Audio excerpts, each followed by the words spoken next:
Avec le 3008-2, l'ambition de Peugeot est très claire, rattraper Volkswagen et son Tiguan. La sportivité du 3008 se voit dès le premier regard. Elle reçoit deux séries les jantes 19 pouces Boston, les coques de rétro chromées, les phares full LED à défilement séquentiel, ainsi que des ailes légèrement élargies. Elle reprend tous les codes stylistiques des KK classiques, c'est-à-dire une ceinture de caisse haute et des épaules bien larges.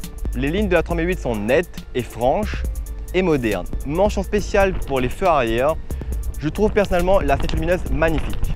À l'intérieur, la révolution est totale. Peugeot a fait un gros effort sur la qualité des matériaux. On retrouve notamment du bois de chêne gris, de l'alcantara, du cuir et environ 90% des plastiques sont moussés.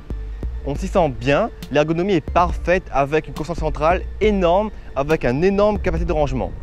La position de conduite est excellente, on trouve tout de suite la position de conduite. Les sièges électriques permettent une grande puissance de réglage. Les grandes tailles comme les petites tailles sauront se sentir à l'aise. Peugeot a écouté les critiques et a amélioré son petit volant en y insérant un méplat, ce qui aide à la vision du e-cockpit. J'aime tout particulièrement les touches piano que je trouve vraiment classe et le haillon électrique très pratique. En revanche, pour le prix, on aurait apprécié que le siège passager soit lui aussi électrique. Lorsqu'on rentre à bord, on retrouve le e-cockpit. E-cockpit très inspiré du Virtual Cockpit de Audi et Volkswagen, nous n'allons pas se mentir. Les animations sont belles et l'ordinateur de bord est relativement facile de lecture et rapide. La voiture propose trois parts fondamentalement différents, les sièges massants, un éclairage relax du plus bel effet. À force, je regrettais même que les feux rouges ne soient pas plus longs. La voiture est bardée de gadgets dont certains je trouve excellents, notamment les rétros qui se penchent automatiquement lorsque vous faites arrière pour pas que vous rayiez vos jambes de 19 pouces. Après, certains n'auraient pu s'en passer, comme la projection du logo Peugeot à l'ouverture des portes. Autre petit coup de cœur, l'éclairage des phares full LED est excellent, il est d'un blanc glacial très chic. C'est bien le premier SUV qui me convainc. Autant je détestais la SUV, autant celle-là par ses capacités dynamiques arrive à me faire oublier que je suis dans un gros SUV.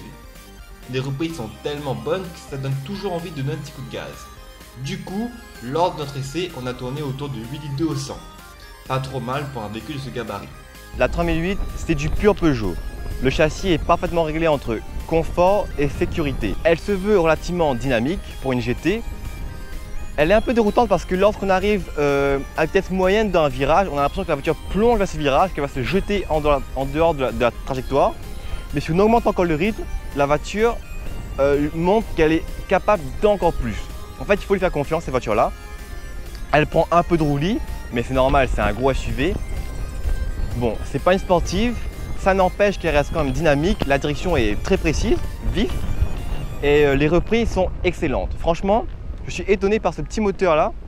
Ce petit moteur BlueHD de 180 chevaux, il envoie du pâté. En revanche, la boîte EAT6 est poussive, elle est lente. Je sais pas pourquoi, elle ne veut pas rétrograder. C'est dommage. Au passage de seconde à troisième, il y a un petit à-coup, c'est dommage. Aussi, il y a un petit détail qui me choque, en tout cas qui me dérange. Lorsqu'on arrête la voiture, le stop and start justement coupe le moteur. Et si on veut éteindre le moteur à nouveau, il faut d'abord appuyer le bouton, ce qui va rallumer le moteur, et appuyer à nouveau ce bouton pour l'éteindre. Ça, pour le prix, les ingénieurs auraient pu un effort. Dommage que le bruit du moteur soit vraiment moche et que la boîte pas assez réactive. J'aurais aussi aimé un châssis plus compréhensif. Comme je l'ai dit précédemment, à allure moyenne, on a l'impression que la vitesse de passage est trop élevée pour ce véhicule. Mais quand on lui fait confiance et qu'on ose encore le rythme, on se rend compte que la voiture a encore de la marge. Bizarre. Au prix de 50 000 € clé en main ici à l'île de la Réunion, il entre dans la catégorie premium. En revanche, je trouve que ce véhicule manque d'identité. Passé le forêt des premiers instants, elle devient une voiture non pas banale, mais sans personnalité. Le véhicule se destine donc aux familles aisées discrètes qui ont envie de rouler souvent lors de longs trajets dans le plus grand des conforts.